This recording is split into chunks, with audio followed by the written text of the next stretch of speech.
Hi YouTube, how's it going? And welcome back to another Roblox video. Today we're going to be doing a tier list on the amazing game Forsaken. I've been playing this game pretty much non-stop for the past week and a half, almost 2 weeks, ever since my friend has showed me it. And it is a blast. I love this game, let me tell you. I've already clocked in almost 2 days of playtime, I think. I've been just no-lifing this game. And, yeah. So I figured, with the extensive knowledge that I've received in my 2-week playtime, why not do my own tier list? Now, I have looked at a few other tier lists, and I quite disagree with some of them, and I agree with some of them. So, let's get started. Today, it's going to be both the survivors and the killers, because I don't feel like making two separate videos. I think that's just a waste of time. Why not just get short, sweet, and to the point? But we are going to go down the line in order. So we are going to do all the survivors first, and then all the killers second. And then when down the line, like Noli, I think is his name, Noli comes out, and the new survivor, I forgot his name, I'll flash a picture of him on screen right here. Whenever they come out, I might do an updated list after some extensive gameplay with both of them. And, yeah. Alright, without further ado, let's get started. So, first up, we're going to be putting Shedlitsky in, I'd say, pretty much S tier. Now, for that reason, because he has really good defense and a heal. And he has 2 heals, actually, but they're half heals because they're overtime, and they don't heal as much as a medkit does. But he has incredibly good defense, and if you're able to loop pretty good, then yeah, that is, you're pretty much golden. You're set. Now, if you're the only Shedletsky, you're pretty much carrying the whole team on your back. But if you've got multiple, then you should pretty much win, easy peasy. But yeah, he's got great defense and healing. So, without repeating myself too often, that's where I'm putting Shedletsky. Alright. Chance. Now, Chance is a fun one, because should everything go your way, he's an S tier. Like, by far. Your gun stuns for 6 seconds if you shoot the killer when they're close to you. You can get up to 130 health, and if you can loop, then yeah, awesome.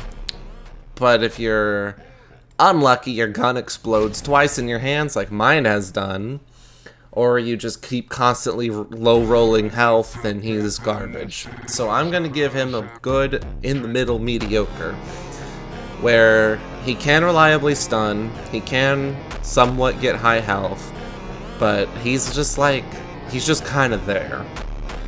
I don't really know how else to explain it. Alright, Guest 1337. Now, I would realistically, because he actually just got buffed, I'd put Guest up here in S tier. I wouldn't say he's, oh, no, I'd say he's actually better than Shedletsky. Because the way how his hit orientation works now is it's supposed to make his block actually block and not just be like, oops, I missed. And if you want to be like the kind of defensive Guest where you try and take hits for people, you can do that a lot easier now. That's not how I use Guest. I'm kind of selfish. But, yeah, he's a lot more reliable. His windups are all, reduced, so all of his moves are faster and stun for longer than they did before. So I would say he's a pretty good survivor, but he does have a high skill ceiling regarding when to block, how to predict when a killer is going to try and fake you to block, and all of that. You gotta have some mental knowledge to play him. Alright, next up, we've got 007 and 7, and honestly, I would also put him... I'd honestly put him in C tier, because realistically, on paper, he's really good, being able to go invisible, trick the killer with his clone. You can use your inject to swap your clone to be following your mouse, to be just randomly running around in directions, or he has another one that I forget right now, I'm sorry. But realistically, he's not that good outside of... Oh, and he has a teleport. Like, he can teleport across the map. But realistically, he's not great on paper if he gets found first, or even like second or third, or the killer can just see that you went invisible. He does thrive in dark rooms, like on the Halloween map and on the wide open, like, Crossroads map. In the dark room with the mountain, he can go invisible there pretty easily, and it'll be a little bit harder to track him. But on literally any other map, he's very visible, so I don't really think he's all that good. Moving on now to Elliott. Elliott is a solid A tier. A lot of people like to put him in S, some lower. I put him in A because I think he's actually a really good survivor.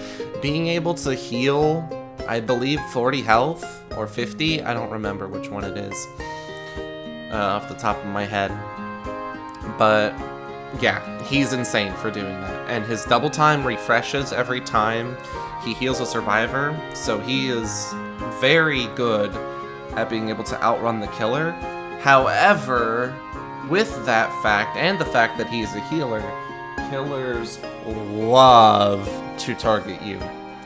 I also do this. I target Elliott's. So if you want to main Elliott, you gotta be really, really good at looping and wasting the killer's time, or pray that you have a team that is gonna wise up and defend you like other Shedletskis and guests. You gotta really pray for those teammates, because if you're solo, like I play, it's like I don't play Elliott solo. I can't. I actually play the next survivor we're about to talk about, Noob. And I'm gonna be 100% honest with you. Noob is a definite S tier. Not better than Shedletsky or Guest, but he is S tier, and for this reason why. And I main him. Like, this is not... I'm gonna be pretty biased on this one. I do main Noob. I've tried all the other survivors. They're fun. They've got fun things about them. But Noob is, like, amazing. Now, Noob does not benefit the team in any way. Like, he has no support for the team whatsoever. Noob's main purpose is to do the generators and absolutely waste the killer's time. He is the best survivor in the game for last man standing, and, like, by far the best for last man standing.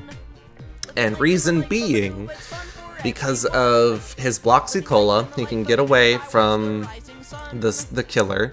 His slate skin is perfection for stalling, and also, from what I use it for sometimes when it's not last man standing, is I use it to take hits from Cool Kid's clones. Like when Cool Kid places down his double clones, I will slate skin, get hit by both of them intentionally, and then just outrun Cool Kid once it wears off, or he breaks it off of me.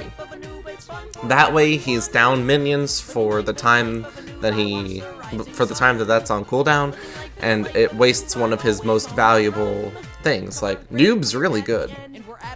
And his Ghost Burger, while it is a memed on ability, is actually insane for last man standing. How I use it is whenever a survivor is about to get killed, or when they are in the kill animation, or the last man standing music starts playing, I immediately hit Ghost Burger, and you immediately go undetectable. So the killer doesn't get to see you, but you get to see the killer. And if it's a vision killer, like John Doe or 1X, you can try to use your Ghost Burger against them. I actually, earlier today, went against a 1X that I was able to hide from all of last man standing because I just kept spamming Ghost Burger the second he tried to use his eyesight. So, yeah, if you have a big brain, Noob is really good. If you're a new player and you're using Noob, he's down here in D tier, easy peasy. Next up, we've got Builderman. Builderman, I'd say he's 8 tier. He's a pretty damn good support. You can put your turrets in really crucial loops, so the killer is always constantly slowed down, and either will have to force dealing with the slowdown, or force the killer to attack your turret just so he's not slowed anymore. And during that time, your team can run away, your Shidlets can stun them, your Chance can stun them, your guest can stun them. Like, he is a phenomenal support player. I would go as far to put him actually above Elliott. Simply because Elliott can only heal, and while that is good, the Builderman also has a dispenser. While it's not as good as an instantaneous 40 health, it is a heal over time indefinitely. So if you're 1 health and you can wait 99 seconds to reach back to full health, you can do that. So yeah, I'd say Builderman's pretty good. And with his recent change, his dispenser takes hit priority over a player. So you can hide inside of the dispenser, and there's a good chance that it'll break the dispenser before the killer hits you.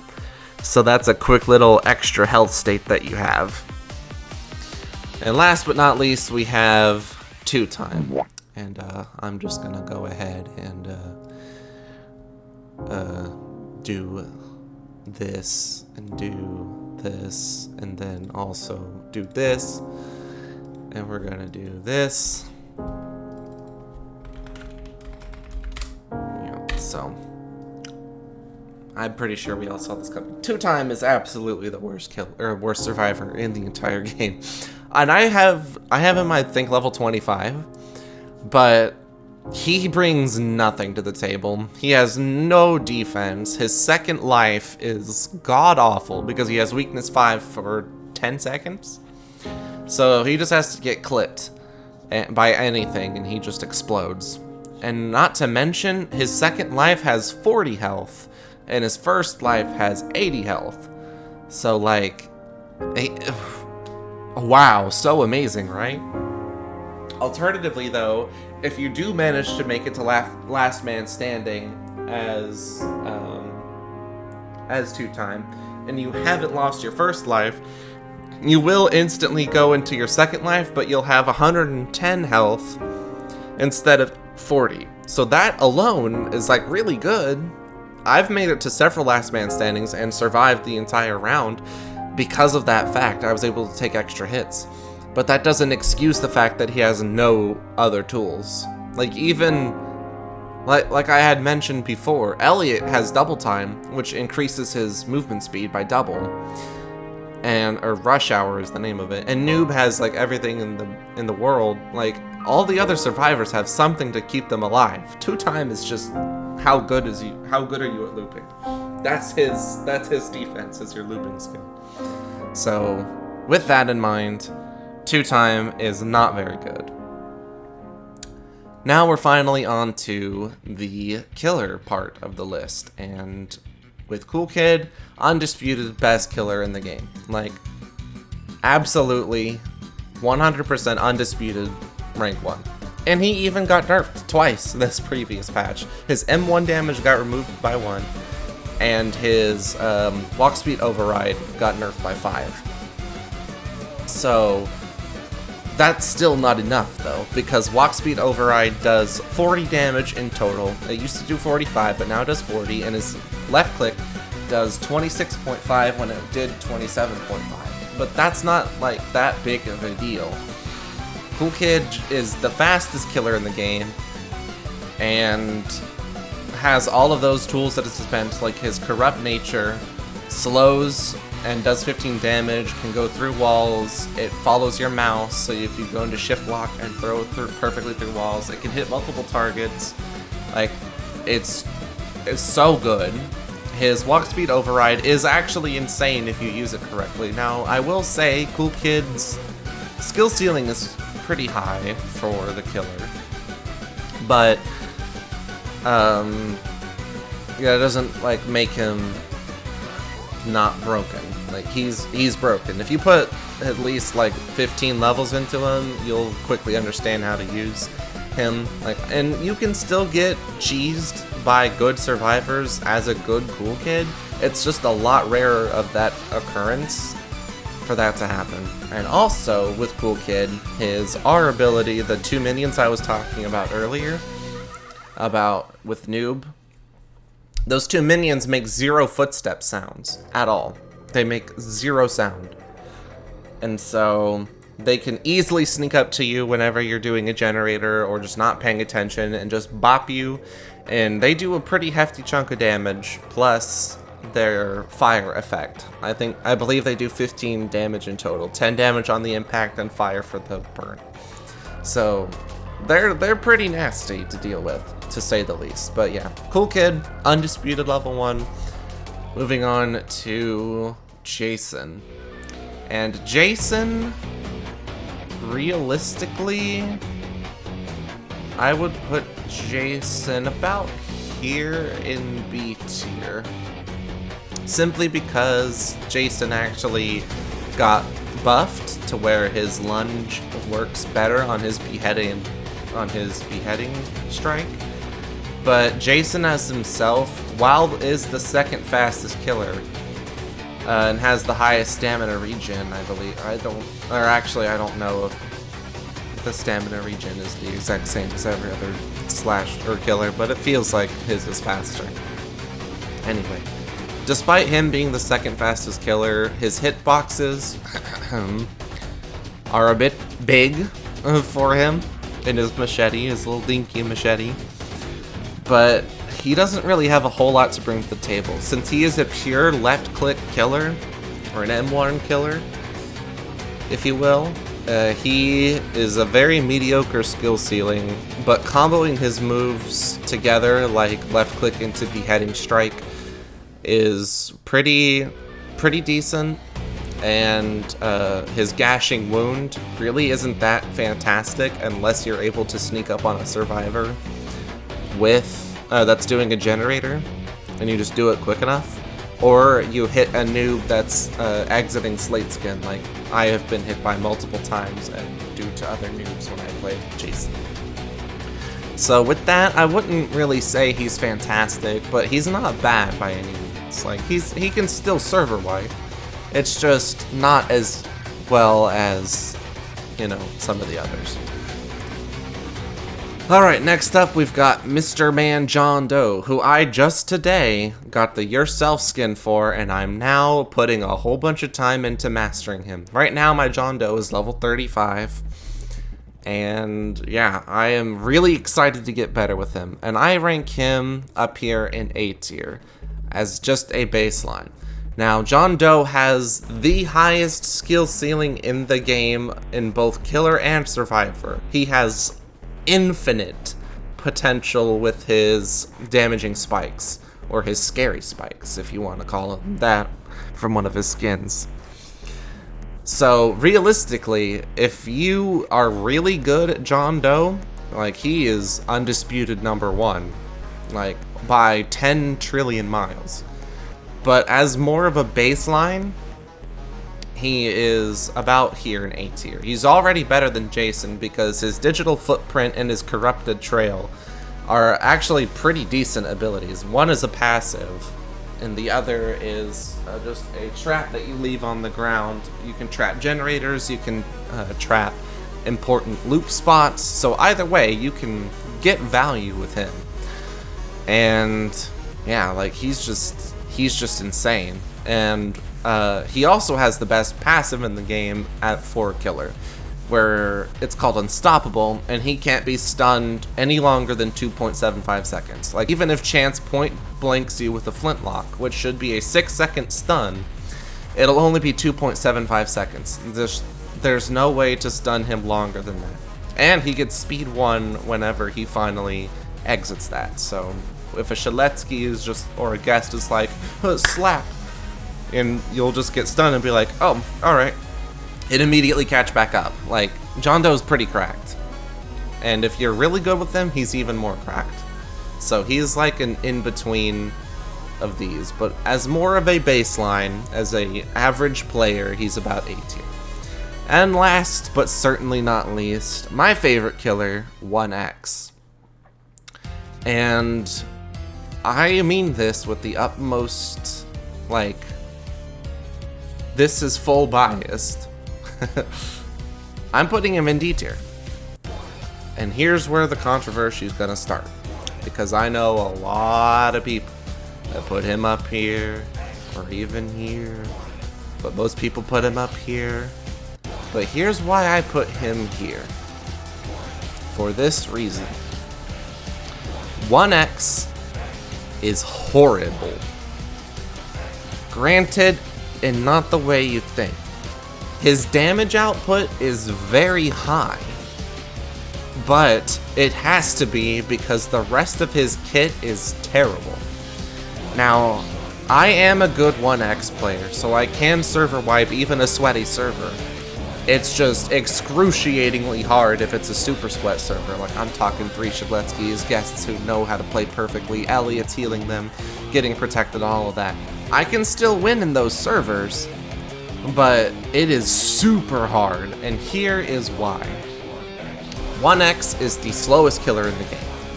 In terms of sprint speed, walk speed, and recovery speed. He has absolutely nothing going for him in a chase. Where he shines is his ranged attacks with Entanglement and Mass Infection.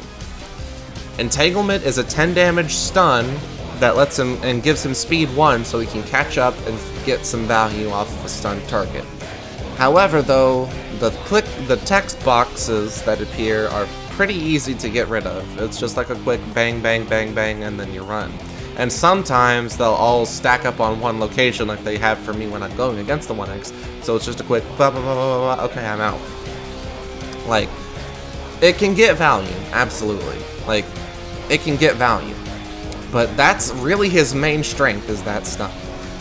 All of his ranged moves are also telegraphed. Like, his Entanglement doesn't make a sound cue, sure, unless you're using the pay-to-lose skin Betrayed 1X, which is also my favorite skin. I love that skin, but I've often opted to using Champion 1X or any other skin that doesn't announce that he's going Fear My Entanglement or Feel My Entanglement. So everyone can hear that and be like, oh, I should just start, you know, watching where he's going, like watching where he's gonna throw it. Right? And his Mass Infection is incredibly loud and incredibly telegraphed when he's doing it, because it makes like a taser sound effect. And it's just, and if it's the timeless skin, you hear a really loud grappling hook sound effect. Like, it is very, very, very telegraphed that he's about to throw his Q at you. As well as his eyesight, where he slashes his eyes and can see all the survivors. Not only does he hinder himself, which, bear in mind, John Doe doesn't hinder himself when he uses his mass eyesight. He just gets slowed down for a little bit, and then he can speed back up. And Jason, oh, I forgot to mention, Jason's enraged ability is like the worst in the game. However, it is still free survivor information, so that's why I put it behind. 1X hinders himself by giving himself blindness 3 at the benefit of being able to see all the survivors. And you can, like, that's great, but none of the other killers have that hindrance. 1X's also greatest thing is that at the start of a round, he can use his sight and then maybe get a quick, like, Entanglement Mass Infection hit, like I've been able to do tons of times. But that's really his best point, is whenever he's using it for that matter. But yeah, with that long tangent out of the way, 1X is this low because he is the slowest, the most telegraphed attacks ever, and he just has no value whatsoever in a chase. He is fully reliant on his aim of his abilities. And with all of that out of the way, I want to thank you guys so much for watching. If you enjoyed this video, please leave a like and a subscribe. It really helps me out a ton. And also comment down below if you agree or disagree with my tier list. Do you think I'm a big, stupid, dumb idiot for not putting 1X as the best killer in the game? Do you think I'm a big, dumb, stupid idiot for putting 2-time in D tier? Do you think he's A tier? Do you think he's C tier? Let me know what y'all think in the comments below. I'll happily read them all. And yeah, thank you guys so much for watching this video. I love y'all, and I'll see you in the next video. Bye-bye.